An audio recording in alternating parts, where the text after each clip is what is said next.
বিষ্ণু ইসা ইসলাম বলেন, মান করাআ আয়াতাল কুরসি দুবুরা কুল্লি সলাতিন মাকতুবাতিন লাম ইয়ামনাহু মিন দুখুলিল জান্নাতি ইল্লাল মাউত।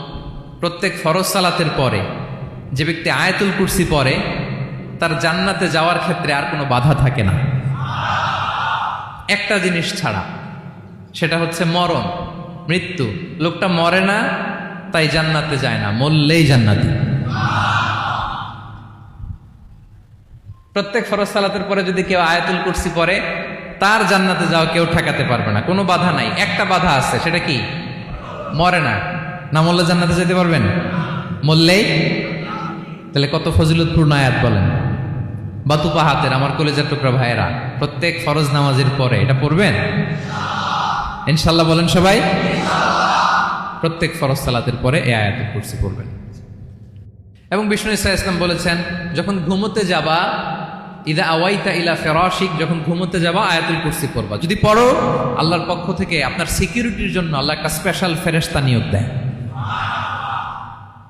সকাল পর্যন্ত আপনার সিকিউরিটি দেয়, শয়তান আপনার কাছে আসতে পারে না।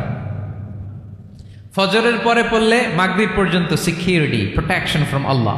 মাগরিবের পরে পড়লে ফজর পর্যন্ত প্রোটেকশন ফ্রম আল্লাহ। তাহলে দিস আয়াতুল কুরসি শুড বি আওয়ার ওয়াজিফা, ডেইলি ওয়াজিফা at every morning and every evening for every Muslim. ঠিক কিনা বলেন? প্রত্যেক মুসলিমের স্পেশাল ওয়াজিফা হবে আয়াতুল কুরসি।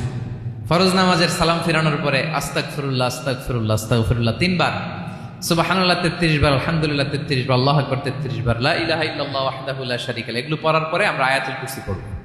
তাহলে জান্নাতে ঢোকার এন্ট্রি আমার কেউ ঠেকাতে পারবে। তাহলে পড়বেন সবাই আয়াতুল কুরসি। এই হচ্ছে আয়াতুল কুরসির ফজিলত।